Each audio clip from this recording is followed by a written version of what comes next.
তার চেয়ে শক্তিশালী বন্ধন তো ইসলামী বন্ধন। তাহলে মুসলমান ভাই যেখানে নির্বিচারে ওই শিশুগুলো আক্রান্ত হচ্ছে, ওই শিশুগুলোর হাত চলে যাচ্ছে, পা চলে যাচ্ছে, শিশুগুলোকে পাথরের নিচে পাওয়া যাচ্ছে, রক্তে রঞ্জিত হয়ে যাচ্ছে, হাসপাতালের মধ্যে চিকিৎসা দেওয়ার মতো নেই, খাবার দেওয়ার কোনো ব্যবস্থা নেই, সান্ত্বনা দেওয়ার মতো কেউ নাই, এগুলো যখন আমরা চোখের সামনে দেখি, ওই রক্ত পিপাসু ইসরায়েলের পণ্য কিভাবে আপনি খরিদ করেন? আপনি কেমন মুসলমান? সম্মানিত হাজিরিন, আমরা এমন একটি সময় অতিবাহিত করছি যখন আমরা রকমারি ইফতারি নিয়ে ইফতার করার জন্য দোয়া কবুলের সময়ে, দোয়া কবুলের অপেক্ষায় আমরা থাকি। তখনই ফিলিস্তিনের নিরীহ নিগৃহীত মুসলমানরা, নারী, শিশুরা, সাধারণ জনতা, তাদের উপরে নেমে আসছে ইসরায়েলি গজব। ইসরায়েলিরা নির্মমভাবে 17ই রমজানকে টার্গেট করে যুদ্ধবিরতি চুক্তি ভঙ্গ করে নিরীহ মুসলমানদের উপরে সর্বশক্তি নিয়ে ঝাঁপিয়ে পড়েছে। তাদের এই নির্মমতা, হিংস্রতা, অমানবিক যুদ্ধের আমরা তীব্র নিন্দা জানাই। আমার ভাইয়েরা, 17ই রমাদান ইসলামের ঐতিহাসিক বদর যুদ্ধ সংগঠিত হয়েছিল। যে বদর যুদ্ধে ইমানের বলে বলিয়ান মুসলমানদেরকে আল্লাহ তাআলা বিজয় দান করেছিলেন। এই ইসরায়েলিরা বারবার আমরা লক্ষ্য করছি, 17ই রমাদান বা রমজান মাসের ঈদের দিন এই জাতীয় মুসলমানদের পবিত্র দিনগুলাকে তারা টার্গেট করে মুসলমানদের উপরে বোমা বর্ষণ করে, হাজার হাজার নারী শিশুকে তারা ধ্বংস করে দিয়েছে। আমরা অত্যন্ত আনন্দের মধ্যে যখন থাকি, আমরা সেহরি খাওয়ার জন্য অপেক্ষা করছি, ওই সময়ে তাদের উপরে নেমে আসে কালো রাত। তারা বোমা বর্ষণ করে, কিছু না বলে না কয়ে বোমার আঘাত করে একদিনই তারা 400 শিশু হত্যা করেছে। আমার বন্ধুগণ, আমেরিকার ট্রাম্পের অনুমতিক্রমে জাতিসংঘের অনুমোদন নিয়ে ফিলিস্তিনি ভাইদের নিজের ভূমি, নিজের দেশে তাদেরকে সেখান থেকে উৎখাত করার জন্য সারা পৃথিবীর কুফরি শক্তি ঐক্যবদ্ধ হয়েছে। মুসলমানদের পক্ষে কথা বলার কোনো মানবতার ফেরিওয়ালা নেই। 57টি বৃহত্তম মুসলিম কান্ট্রি রয়েছে। মুসলমানরা আজ, মুসলমান শাসকরা পশ্চিমাদের দালালিতে ব্যস্ত। মুসলমান শাসক, যাদের উপরে আমাদের শেষ আশা ভরসা, এই মুসলিম রাষ্ট্রগুলো অমুসলিমদের দালালিতে ব্যস্ত রয়েছে। নচেত মুসলমানদের সংখ্যার অভাব নেই, জনশক্তির অভাব নেই, খনিজ সম্পদের অভাব নেই, কোনো কিছুরই অভাব নেই। অভাব শুধু নীতি নৈতিকতার, তাদের হিম্মতের অভাব। তারা ক্ষমতার লোভে আজ পশ্চিমাদের পা চাটা গোলামি করে যাচ্ছে। আমার ভাইরা, এই ক্ষেত্রে, এই পর্যায়ে আমাদের কি করণীয়, আমাদের কোনো করণীয় আছে কি নাই?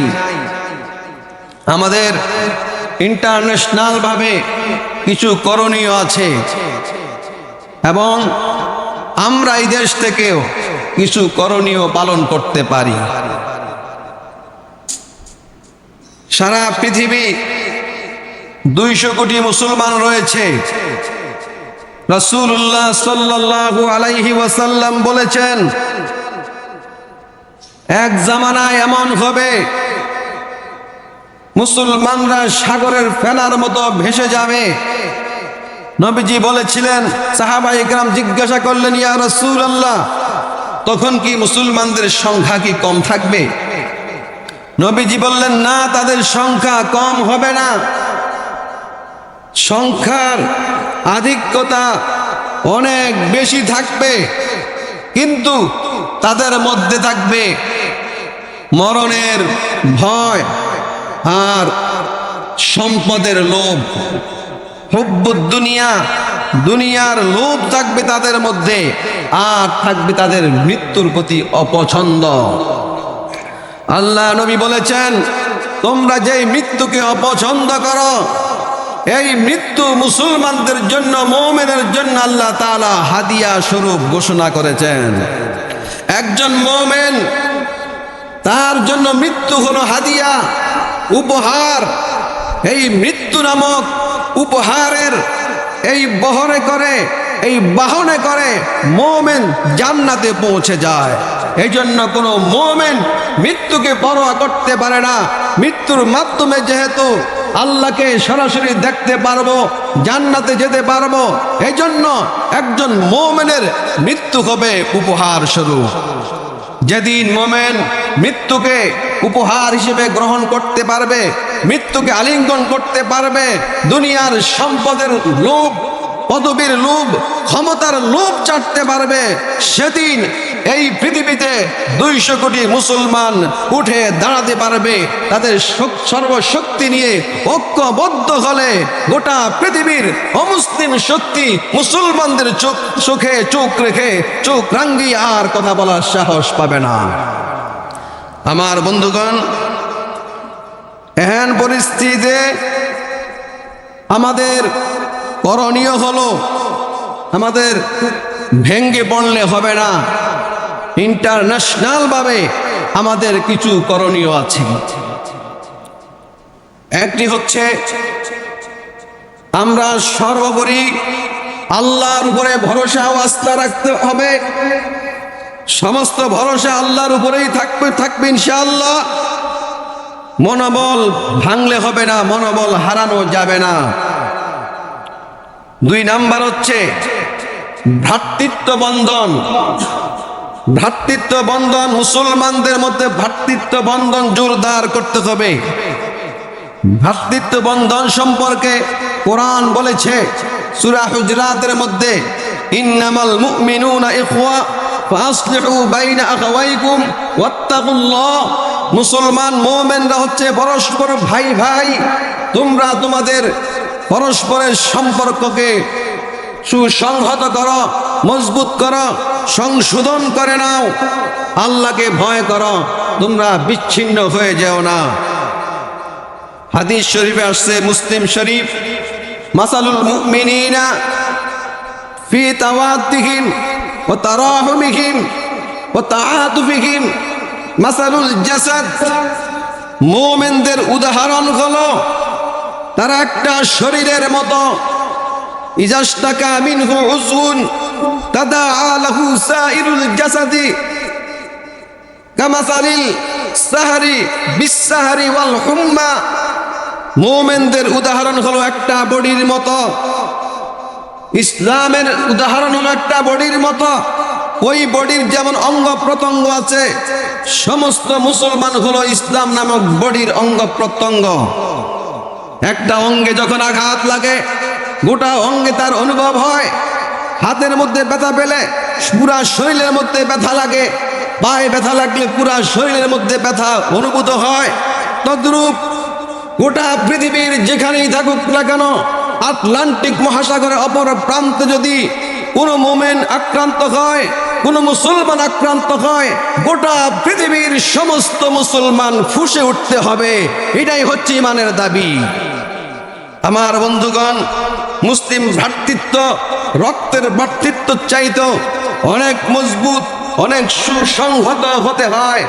বদরের যুদ্ধে যখন মুসলমানরা কুফরি শক্তির বিরুদ্ধে যুদ্ধ করছিল, হযরত আবু বকর রাদিয়াল্লাহু তাআলা আনহু ইসলামের পক্ষে, আল্লাহর পক্ষে, রাসূলের পক্ষে বদর প্রান্তরে জিহাদ করছিলেন, কিতাল করছিলেন, যুদ্ধ করছিলেন। অপর দিকে আবু বকর রাদিয়াল্লাহু তাআলা আনহুর ছেলে কুফরির পক্ষে, তাগুতের পক্ষে, আবু জাহালের পক্ষে, ইসলামের বিপক্ষে যুদ্ধ করছিল। পরিশেষে যখন আবু বকর রাদিয়াল্লাহু তাআলা আনহুর ছেলে ইসলাম কবুল করেছিল, তখন আবু বকরের ছেলে বললেন, আব্বা, বদরের যুদ্ধে আপনি কয়েকবার আমার তরবারির আওতায় চলে এসেছিলেন, কিন্তু পিতা পুত্রের সম্পর্কের কারণে, রক্তের বন্ধনের কারণে আপনার উপরে আমি তরবারি চালাই নাই, আমি আপনাকে রেহাই করেছিলাম।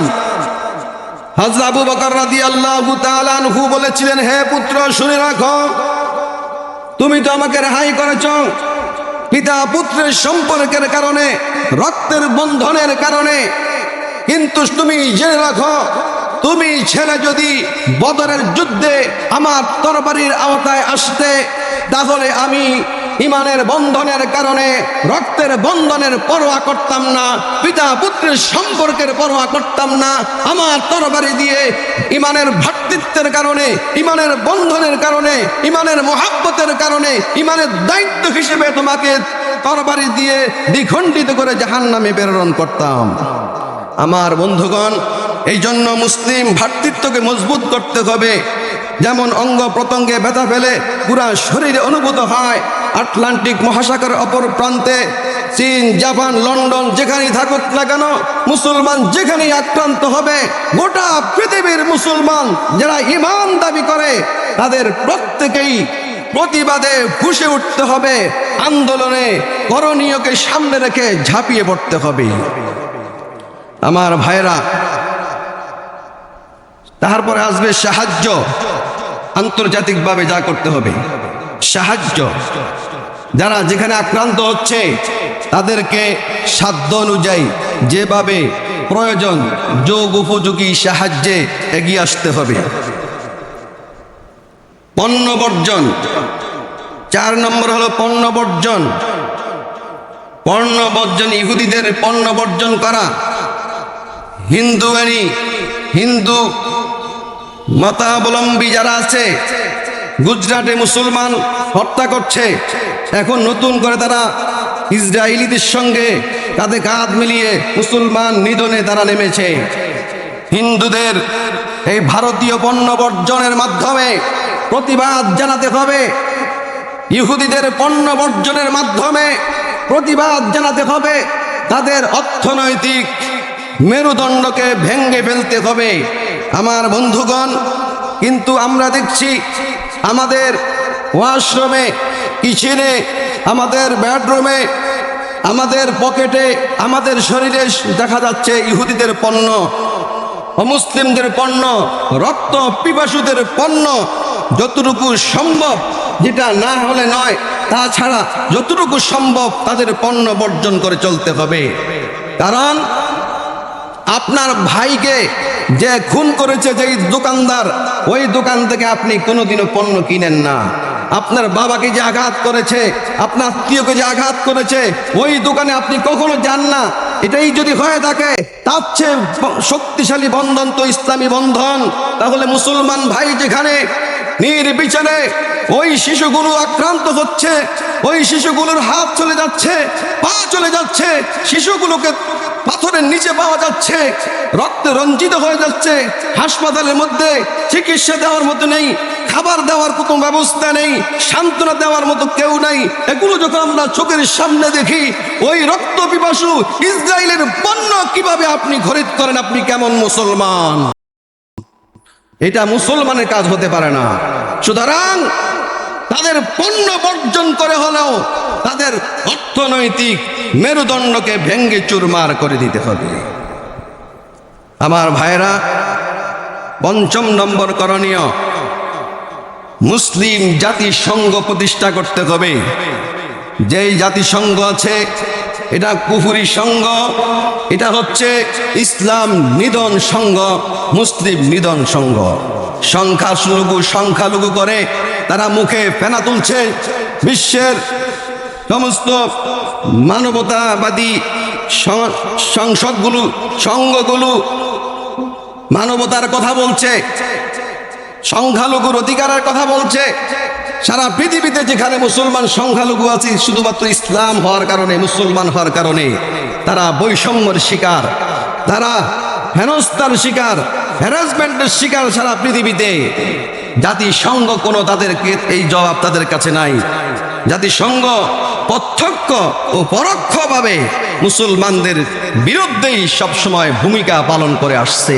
এই জন্য সারা পৃথিবীতে মুসলিম কান্ট্রিগুলো ঐক্যবদ্ধ হয়ে ইসলামী জাতিসংঘ প্রতিষ্ঠা করা সময়ের দাবি।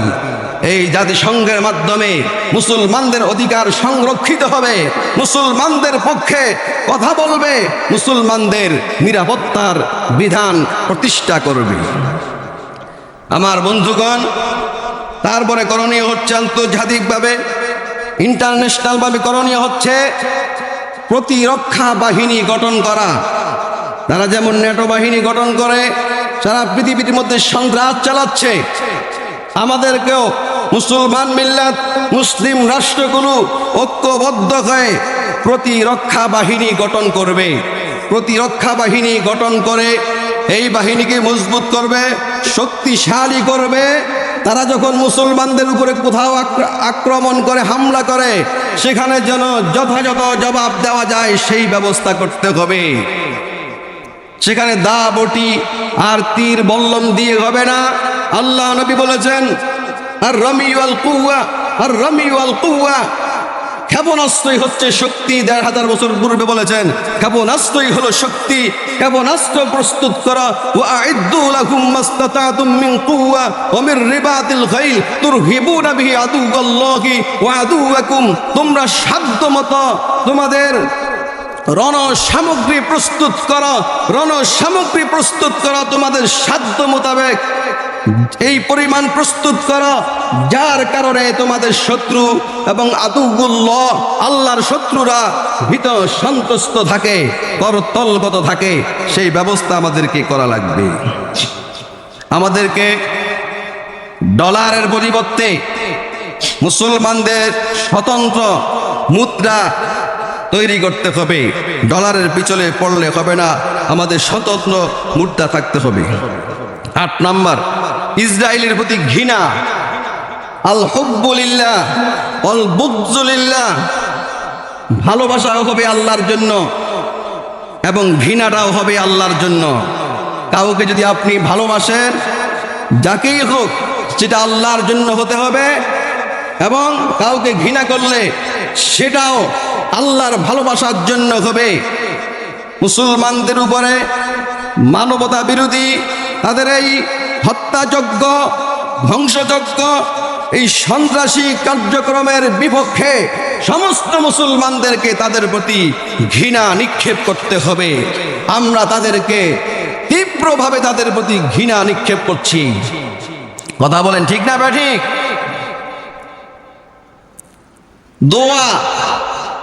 দোয়া করতে হবে,